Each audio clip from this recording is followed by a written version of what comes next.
All right, for those of you that don't like to read, this is our recent Thai course reviews article on Crystal Downs in video format. So here we go. There's simply no golf shots to be hit right now at Crystal Downs in the depths of the Michigan winter. So, in lieu of getting the chance to play it, let's talk about what it is like to play it and my experience doing so last summer. Crystal Downs is on the short list of white whale sort of Alistair McKenzie gyms in the United States that many people have not had the chance to play due to both geographic and access driven exclusivity. Crystal Downs is about an hour from Traverse City, Michigan, and sits right above Lake Michigan, way up on the northern tip of the Lower Peninsula. The view from the clubhouse out onto the lake is spectacular, potentially better than the cliffs of Bandon Dunes, sort of spectacular. As soon as you arrive to play at Crystal Downs, you immediately get the feeling that you are one of the luckier individuals to be swinging a golf club on that day. As I mentioned before, the place is uber exclusive, and you know that not many people are getting a more unique opportunity than you are that day on any golf course anywhere. Now, before jumping into the holes in my review, here are three core takeaways I have on Crystal Downs. Number one, modern green speeds have somewhat belittled the genius of McKenzie's wild designs. Number two, the good stuff at Crystal Downs is truly special and some of the more unique golf I have experienced. And number three, I left Crystal Downs less impressed than I had expected going in, but there's more to the story than the golf course being simply overrated. So listen on to find out more. Okay, number one, starting out with the experience of the greens at Crystal. This is something I've seen consistently at McKenzie's courses and have a rather strong take on. As an architect who is revered as much as any, and for good reason, I believe there is a hesitance to mess with anything McKenzie has done. Often, I believe people aren't willing to even talk about where great architects' courses could be better. And maybe I'm being excessively bold here, but this feels to me like the classic don't allow good to be the gatekeeper of great, or in this case, more realistically, it should be don't allow great to be the gatekeeper of even more great. There are two important forces at play when we play golf that we can't really do a lot about, physically speaking. Those are gravity and friction. For those of you who haven't taken physics in some time, allow me to remind you that while playing golf, the ball is acted upon by each of these forces. And when putting the ball, if the amount of friction isn't sufficient to counteract the effect of gravity working on the ball due to severe slopes on greens, you have a situation where at green speeds that are too high for the amount of slope that is present on the greens, the ball doesn't stay on the greens. I have seen this happen at multiple McKenzie courses because when his courses were designed, greens probably ran closer to 7 to 8 on the stimp meter versus the now standard 11 to 12. In simple terms, what I'm saying is that many of McKenzie's best greens just don't work anymore at modern green speeds, and we have too much respect for his work to do anything about it.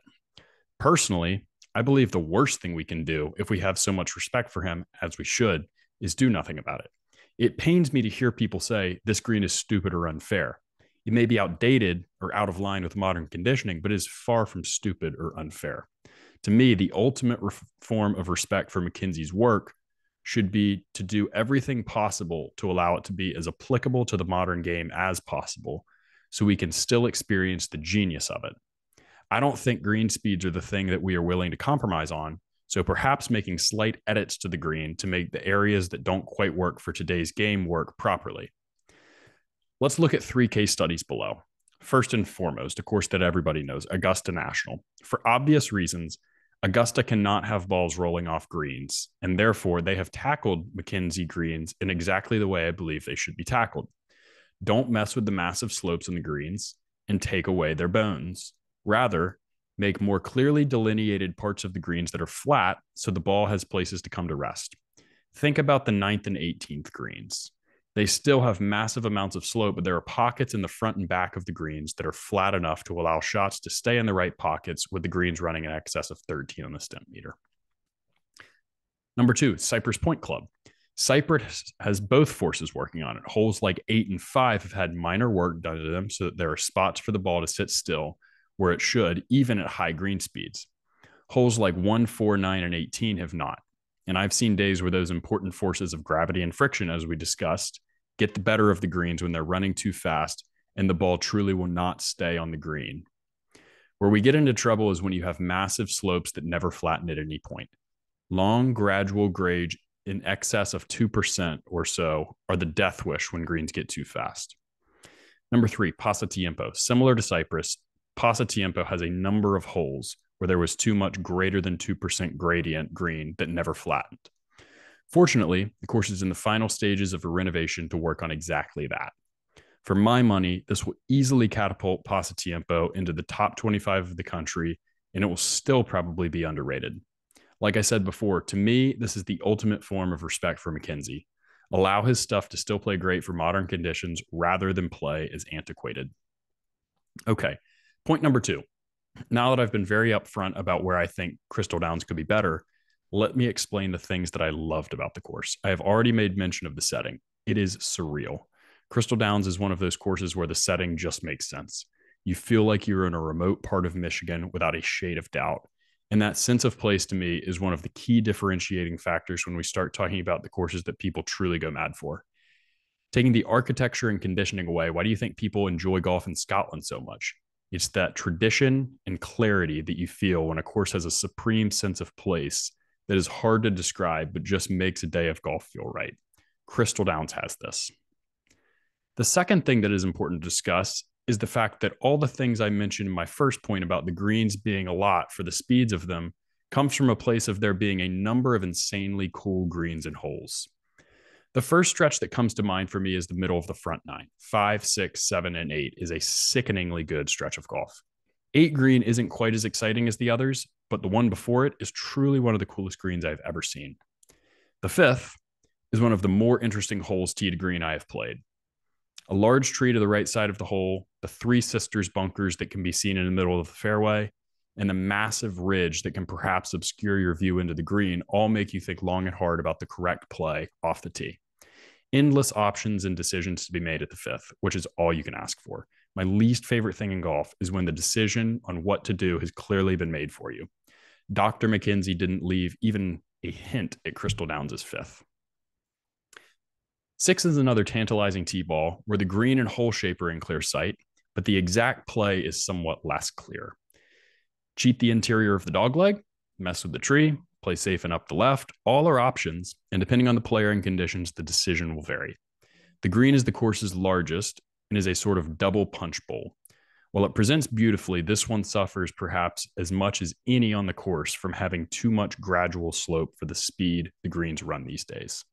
I recall all members of my group playing the hole nicely, yet I was the only one to hole out as the ball just wouldn't stop near the hole from most angles of approach.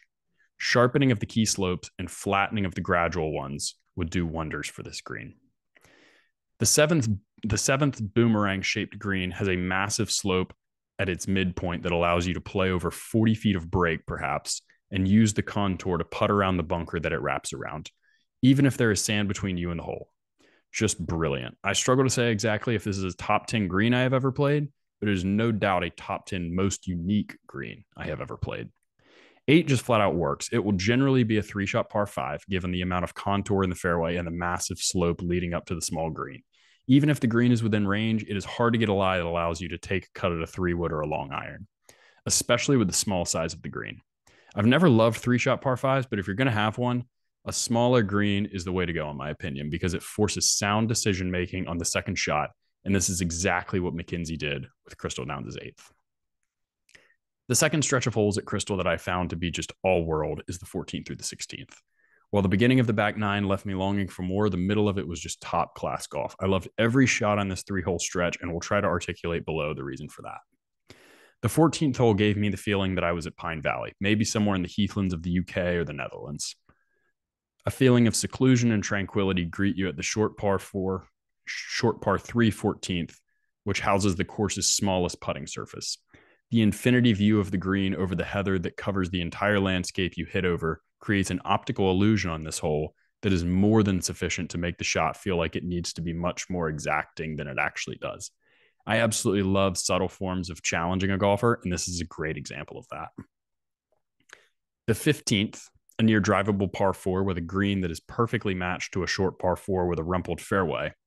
Small but not tiny, with plenty of undulation that makes the second shot interesting. This hole makes you be very honest with yourself about your wedge game. Are you good enough to hit it within 50 yards of the green and still be able to control a mini wedge shot to a pin that is likely sitting on some sort of a perch? Or are you better off laying back to a full wedge distance? 16 is such an attractive par five in every way. Once again, the native grass that frames the hole adds so much to the aesthetic, just like the two holes before it. The fairway bends left to a ridge line where you know the view of the green will be revealed once you hit your second shot over it. And the green sits up against a tree line and is well protected by bunkers that force high level execution if you decide to go for it in two. This is a simple hole, but it is classy.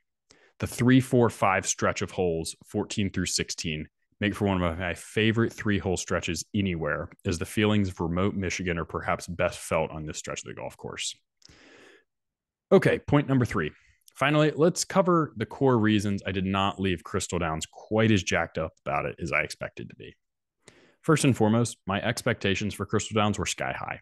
A perennial top 25 course in the United States by almost any ranking system, a McKenzie gym whose competitive set was essentially Pasatiempo, Cypress Point, Palmetto, and Augusta in terms of the McKenzies I knew going in.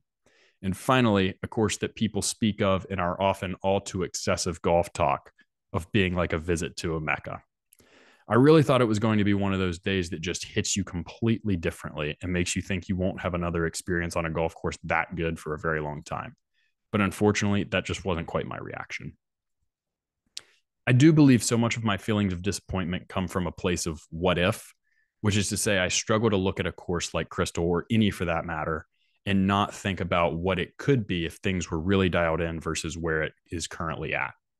As discussed ad nauseum, the greens just need to be reconsidered in a few spots. Modern green speeds don't allow the course to be what it should be, and that's a shame. A hole I didn't make any mention of before is the 11th. This is a cool hole at face value, but the day I played, at the speed the greens were running, anything that didn't sit on the very back shelf, which is maybe 6 to 8 yards deep, was not only going to run off the front tier of the green, but possibly 60 plus yards down the hill in front of the green as well. Now, before you assume I had a bad experience with the hole, I made a gritty 3 with an up and down to the back pin we had. But unfortunately, both of my playing partners got the full treatment of their ball rolling all the way off the green multiple times and never got to finish the hole. I found it to be just a bit much. The last thing I'll call out is something I talk about all the time. And before I get into, I want to put my hand up and say, maybe I just caught Crystal Downs on the wrong day. But maybe the most important thing for me with golf courses is the marriage between conditioning and architecture. I've talked about the green designs and speeds. What I haven't mentioned is the softness of the fairways and how much this took away from the enjoyment of them, given how well bunkered many of the holes are and how much topography the land has. What makes links golf so good? It's the rumpled ground and the fact that the ball scurries along it.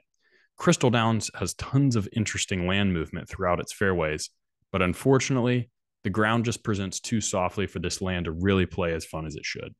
Again, maybe I just caught the course on a softer day, but the soil and turf appeared to be the type that would be prone to being soft more often than not. Let me be clear. I thoroughly enjoyed Crystal Downs and think that its bright spots are blindingly bright. The sense of place, its best greens, its cooler holes are all wonderful parts of the experience of getting to play there. I just think there's some things that could be better and left me feeling like Crystal Downs was not one of Alistair McKenzie's top few courses like many would rate it as. As always, I am more than open to being told I am off the mark and welcome any and all feedback. Get in the game through all of our social media channels at thetiepodcast.com. Thank you for listening. Cheers.